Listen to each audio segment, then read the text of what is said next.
MySpace, Viadeo, LinkedIn. En quelques années, les plateformes de réseau social ont connu une croissance exponentielle. Tout le monde le sait.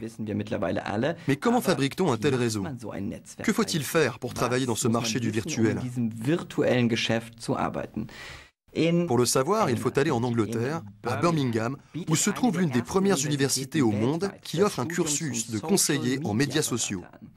Celui qui en sort avec un diplôme bien réel est sûr de percer dans le domaine du virtuel.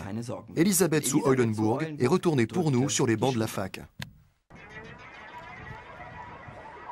À voir ce vieux bâtiment gris des années 60, on n'imagine pas que c'est dans ce lieu que se retrouvent les étudiants qui ont choisi la filière de l'avenir.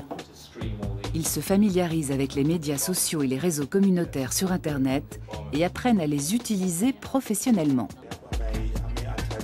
Ils viennent d'Asie, d'Amérique, d'Afrique et d'Europe. Dave Hart dirige le département.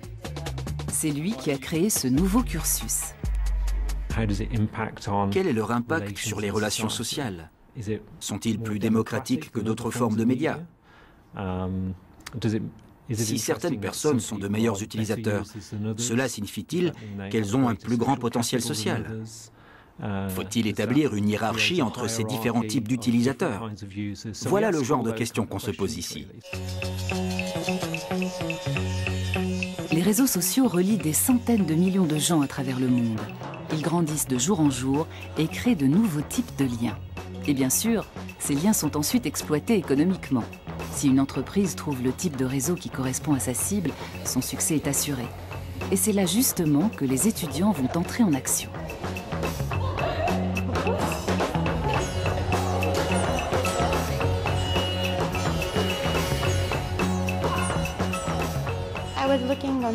J'ai consulté des sites d'offres d'emploi en ligne et des banques de CV. Maintenant, il existe une section pour les emplois dans les médias sociaux. Et ça se développe. Même les institutions, comme les organisations européennes, s'y intéressent. Les entreprises ont des compétences traditionnelles en informatique, mais elles n'ont personne pour concevoir des stratégies qui tiennent compte des toutes dernières technologies. J'ai l'intention de vendre mes compétences dans ce domaine, pour mettre au point des stratégies tirant parti des médias sociaux, aider les entreprises à se positionner sur Facebook, Twitter, LinkedIn, etc. Pour leurs études, les futurs réseauteurs n'ont besoin que de leur tête et d'un ordinateur. Voilà pourquoi le cours de Dave Hart a lieu au moins une fois par semaine dans un café. Opérateurs, utilisateurs, hommes politiques ou publicitaires, tous cherchent le meilleur moyen d'utiliser ces plateformes de communication. Mais ici, les étudiants n'apprennent pas seulement à les exploiter, ils s'intéressent aussi à l'avenir. Comment les réseaux vont-ils façonner nos vies ?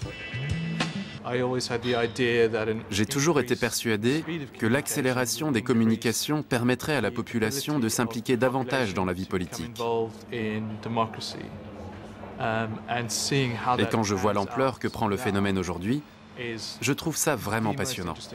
Même si nos réseaux s'étendent dans le monde entier, nos préoccupations restent locales. Comme par exemple la propreté de mon quartier, les nuisances sonores de mes voisins. Si c'est à Birmingham que ce cursus a vu le jour, ce n'est pas tout à fait par hasard.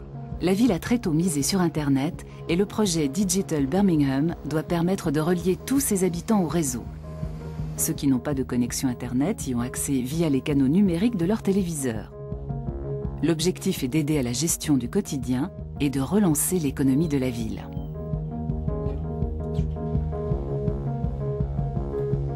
Une consultation pour les urgences numériques a lieu une fois par semaine. On peut s'y faire aider quand on rencontre un problème lié à Internet. Les étudiants prêtent main forte, c'est un bon exercice pratique.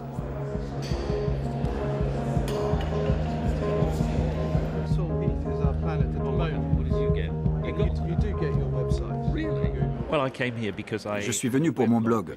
La dernière fois, on m'a aidé à le créer, et cette fois, je voudrais l'améliorer.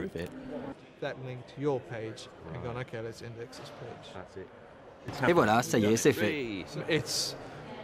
C'est un peu un défi. On ne sait pas ce qu'on va nous demander. Ça permet de comprendre les attentes et les besoins des gens par rapport à Internet.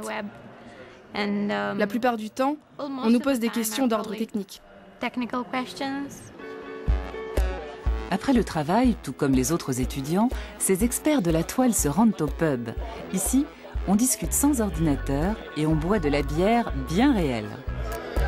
Enfin, la plupart d'entre eux. Notre émission se termine. Et si en ce moment vous vous dites « tout ça c'est trop pour moi », nous répondons « pas de problème ». Il suffit de vous déconnecter.